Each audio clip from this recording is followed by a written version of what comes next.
Bienvenue sur le podcast du site cétacé.info, le site pour découvrir, s'informer et puis échanger sur les baleines, dauphins, cachalots, orques et marsouins. Je suis votre animateur aujourd'hui. Et je suis ravie d'être là pour parler d'un sujet assez fascinant, je trouve. Oui, fascinant et assez rare justement. On va s'intéresser aujourd'hui aux naissances gémellaires chez les cétacés et plus particulièrement la baleine bleue. On a du mal à imaginer des jumeaux pour un animal aussi gigantesque. Pourquoi c'est si exceptionnel?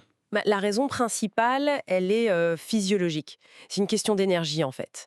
Il faut imaginer un seul baleineau bleu à la naissance, il fait déjà près de 7 mètres pour 2,5 voire 3 tonnes. Ah oui, déjà un beau bébé. Oui, et sa croissance, elle est fulgurante. Il lui faut entre 380 et 570 litres de lait par jour. Lait extrêmement riche, on parle de 20 à 40% de matière grasse. Donc, produire un tel lait et en telle quantité. Ça demande une énergie folle à la mère, j'imagine. Exactement, c'est un coût énergétique énorme.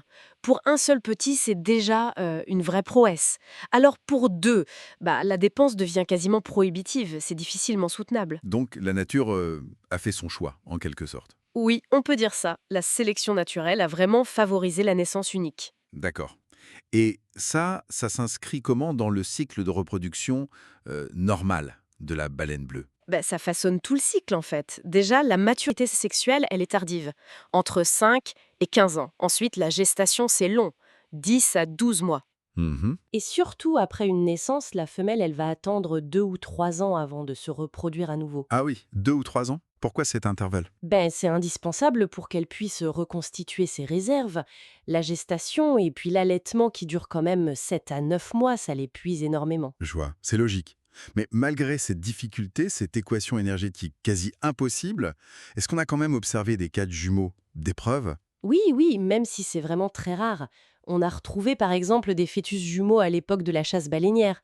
Ça indiquait une fréquence très faible, moins de 1% des gestations. D'accord, des fœtus, donc pas forcément viables. Voilà. Et plus récemment, il y a eu une observation assez spectaculaire. Une vidéo prise par drone au large de la Californie. On y voit une mère avec ce qui ressemble très très fort à 2 petits. Ah, intéressant. Et qu'en disent les experts? Ils ont qualifié ça de plutôt rare. Ça souligne bien le caractère exceptionnel de la chose. D'accord. Donc cette rareté, c'est pas juste la baleine bleue, ça touche d'autres cétacés aussi? Oui, tout à fait. C'est une caractéristique assez générale de l'ordre des cétacés, que ce soit les baleines à fanon, comme la bleue, ou les cétacés à dents, dauphins, marsouins. Hmm. On dit qu'ils sont unipares. Ça veut dire qu'ils donnent naissance à un seul petit, dans l'immense majorité des cas. La gémilité, ça reste vraiment anecdotique, moins de 1% en général. Et vous auriez d'autres exemples, peut-être chez des espèces plus connues? Oui, bien sûr. Chez le rorqual commun, par exemple, on a signalé des jumeaux, et même, très exceptionnellement, des triplés. La fréquence serait autour de 0,9%. D'accord. Le rorqual boréal, lui, semble avoir une fréquence un peu plus élevée, entre 1 et 2 points pour cent. Et chez cette espèce, on a même des cas de jumeaux siamois. Siamois? C'est-à-dire attachés physiquement, Oui, exactement. reliés l'un à l'autre. On a aussi trouvé des siamois chez la baleine grise, le grand dauphin, le marsouin commun. C'est incroyable. Il y a aussi eu un cas intéressant avec des bélugas nés en aquarium, des jumeaux, mais un seul a survécu et juste quelques jours. Donc même quand ils naissent séparément, ces jumeaux, leurs chances de survie sont minces? Extrêmement faible, malheureusement. Presque toutes les observations, ce sont soit des fœtus, soit des nouveau-nés retrouvés morts. L'investissement pour la mère pour mener à terme une gestation double et ensuite allaiter 2 petits, ça semble vraiment dépasser leur capacité. Hmm.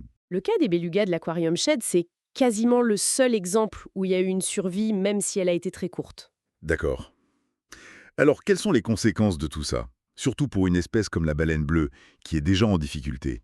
C'est un facteur important pour sa conservation, c'est sûr. La baleine bleue, elle est classée en danger. On estime qu'il reste entre 5 000 et 15 000 individus dans le monde. C'est peu.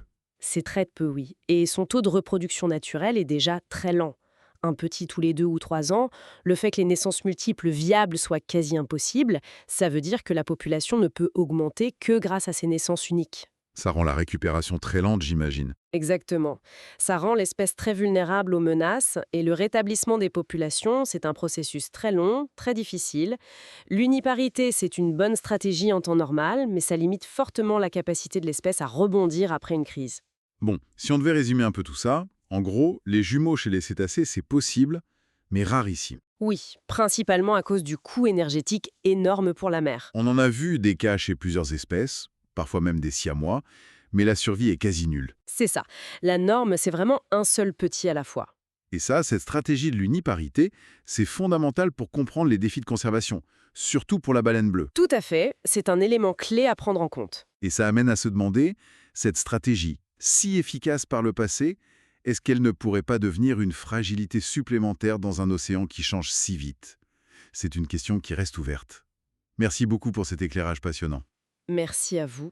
Merci pour votre écoute. Vous pouvez retrouver plus d'actualités sur notre site cetacé.info et puis n'hésitez pas à vous abonner pour ne pas manquer nos prochains podcasts.